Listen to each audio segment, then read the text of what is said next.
Gereja yang berbahagia pada hari ini merupakan salah satu kebahagiaan yang luar biasa karena kami juga akan mendengar dan juga menyaksikan satu baptisan. Di antara 28 doktrin gereja Advent hari ke-7, pendeta-pendeta, anggota bekerja, dokter perawat adalah untuk menyampaikan Injil baptisan. Saudara, kalau saudara memperhatikan kita ini mengenai baptisan, tanggal berapa Anda dibaptis? Wah, ini salah satu yang merupakan yang istimewa. Tanggal 14 Mei 1953, saya dibaptiskan di Gereja Masih Advent hari ke-7 Pematang Siantar sebagai murid dari pelajar North Sumatera Training School. Di antara 7 dibaptis, 5 jadi pendeta. Yang antara 5 ini sekarang masih ada hidup 3 orang lagi, termasuk pembicara. Apakah arti baptisan itu? Penyelamatan sesuai dengan tadi mengenai sekolah sahabat. Yesus Kristus disalibkan untuk diselamatkan. Dan juga kita dibaptiskan bersama-sama dengan Kristus. Menjadi dapat suatu keselamatan. Saya mohon dengan singkat. Siapa di sini Master Guide? Mohon berdiri. Wah, jangan takut. Terima kasih kepada saudara-saudara. Master Guide ini merupakan satu sidang atau anggota di dalam sidang itu menjadi satu pekabar Injil yang luar biasa. Di mana Master Guide ada, wah, pemuda-pemudanya, anggota-anggotanya menjadi anggota yang hidup, gereja yang bertumbuh, gereja yang berkembang, gereja yang penuh. Salah satu susu saya namanya Melinda Pandangan di Sligo, Washington DC, anggota Master Guide. Anggota gereja itu 2.000. Dia meminta supaya saya sendiri membaptiskan dia. Tetapi saya kasih tanggal sama dia. Terima kasih permintaan kamu. Tetapi peraturan gereja, pendeta setempat yang membaptiskan kamu. Pendeta Ghana dari Afrika menjadi pemimpin kependetaan bagian anak muda di Sligo. Saya mohon dengan dia berbicara dengan baik supaya dia membaptiskan dia. Kenapa? Karena dia mengetahui bahwa anak ini sebagai aktif di bagian Papinder. Pertanyaan, tahun berapakah terbentuknya Papinder itu? Wah, 104 tahun yang lalu. Anak ini pun saya latih, biarpun saya orang tua. Dia Papinder juga di Sligo. Saya latih dia tahunnya. Wah, saudara-saudaraku. Sampai kami dengan pendeta Misa pergi ke Baligi untuk mengadakan ulang tahun 100 tahun Papinder itu. Kita adakan di Baligi. Karena dia tugas di Indonesia. Wah, hebat saudara-saudaraku. Papinder saudara-saudara harus mempunyai salah satu yang penting. Salah satu yang kebahagiaan kami pada hari ini mendengar. Melinda dibaptiskan di Sligo. Anak kami ada juga dibaptiskan di daerah ini. Anak kami ada juga dibaptiskan di Bangka. Tapi suara satu pada hari ini, kenapa kita harus dibaptiskan? Markus 16 ayat 16 berkata, inilah suara saya tidak boleh keluar daripada doktrin atau bacaan ini. Siapa yang percaya dibaptiskan akan diselamatkan. Siapa yang percaya dan dibaptiskan akan diselamatkan. Ini adalah salah satu doktrin yang saya terima 60 tahun yang lalu. Maka waktu kita masih dalam gereja kita tidak diterima dibaptiskan. Kenapa? Oh, katanya dia masih muda. Masih anak-anak. Wah. Mengatasi kesulitan ini, kita harus mengikuti peraturan gereja. Setelah saya pergi ke Pematang Siantar, sekolah pertama anak marga Sikotang. Bayang. Diajar oleh seorang pendeta Simon Tamba yang meninggal di Loma Linda ini. Kamu harus dibaptiskan, dibilang. Oh, tak usah dulu. Kalau saya minta saya dibaptiskan di gereja saya di Sikotang. Oh, jauh katanya. Pendeta di sana tidak ada katanya. Wah, baiklah.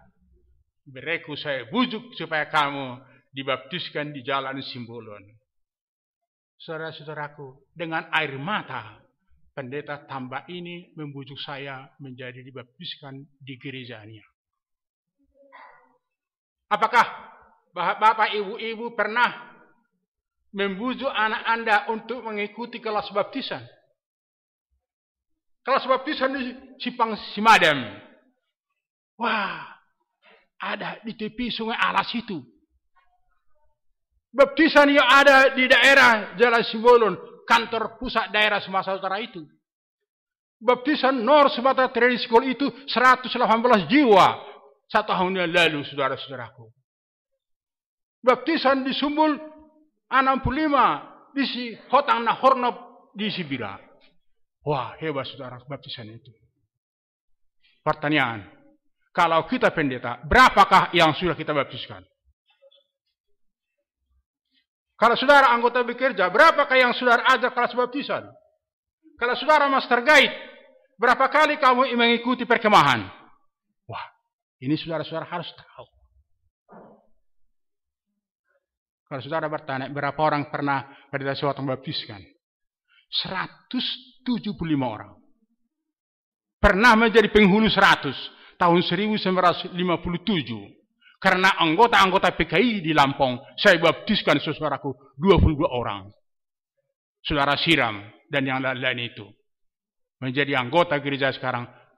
7 gereja Advent di Lampung, anggota yang kita baptiskan di antara 22 orang itu. Di antaranya, seorang sudah menjadi dokter pendidikan di North Sumatera Training School, mengganti kita di sana. Orang Jawa dari Keraton 7, saudara-saudaraku. Bayangkan saudara-saudaraku. Pengaruh apa ini? Pengaruh master guide yang ada dari Kedaton melawat ke Keraton 7. Ya saudara-saudaraku. Menjadi anggota Advent hari ke-7 adalah mempunyai salah satu rencana untuk menyelamatkan jiwa-jiwa. Pekerjaan yang terpenting, pekerjaan yang utama adalah menyelamatkan jiwa-jiwa. Wah, saudara-saudaraku, kalau saudara ada sini teman saya. Untuk menyelamatkan jiwa ini, kepada saudara Kolester, saya kasih kepada saudara tanggal-tanggal ceramah di Lampung.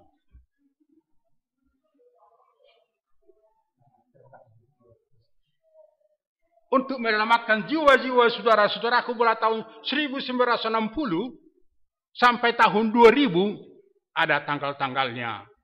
Siapa pembicaranya? Di mana tempatnya? Berapa dibaptis? Wah. Kenapa saudara-saudaraku? Karena saudara kalau accounting, posting buku-buku berapa dolar depositonya. Tapi kalau kita sebagai pendeta, berapa orang yang sudah dibaptiskan? Kalau kita sebagai anggota bekerja, berapa orang yang sudah kita lawat? Wah, saudaraku, saya hari ini melawat. Gereja Anda ini adalah gereja yang maju. Gereja yang berkembang. Kenapa? Kalau saya pernah datang melawat kepada saudara, dibawa ke perkemahan. Masa saya singgung kepada anak-anak muda ini menjadi salah suatu hari gelap. Menjadi satu anggota.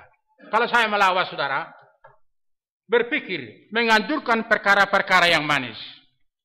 Kalau saya datang melawat sebenarnya ke rumah saudara, harus membawa madu dan susu. Apa madu itu? Kata-kata yang baik, kata-kata yang mendorong.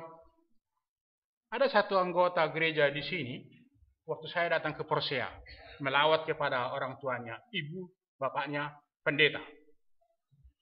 Saya katakan sama dia, Kalau boleh, maka menjadi perawat. Wah, saya bertemu di California ini, wah, amang borulah yang mengikut saya mengaju saya perawat, jadi perawat. Siapa itu? Siapa itu? Anggota gereja ini. Ya, terima kasih. Saudara-saudaraku, kepada yang dibaptis hari ini, warmain kami burung menurung, saya yakin suatu hari kelak dia menjadi perawat. Kenapa? Karena pekerjaan obat-obatan membuka pekabaran Injil. Karena pekerjaan obat-obatan membuka pekabaran Injil. Control Health 532. Saudara tahu, pekerjaan mengenai obat-obatan ini, saudara-saudara, adalah membuka Injil. Jadi perawat-perawat sekarang sini, Master Guide, saya pikir di California ini menjadi salah satu kesempatan yang baik menjadi perawat. 4 hari yang lalu saya punya cucu pergi ke California atau ke Florida. Kakaknya sudah masuk sekolah perawat ke sana. Yang kedua ikut lagi masuk sekolah perawat. Kenapa saudaraku? Pekerjaan obat-obatan membuka pekabaran Injil. Kami boleh saya katakan 70% yang ada sehotang di California ini. Kami berlatih di Tanjung Karang yang ada rumah sakit itu. Pekerjaan obat-obatan membuka pekabaran Injil. Kita doakan yang dibaptis pada hari ini dapat juga orang tuanya berdiskusi bagaimana menjadi seorang perawat. Bagaimana seorang yang memakai topi putih. Bagaimana yang memakai pakaiannya yang putih. Bagaimana senyumnya yang selalu memberikan madu dan susu kepada setiap manusianya. Terlebih kepada orang yang sakit. Hati yang gembira adalah mengobati tulang-tulang. Kiranya Allah bersama kita.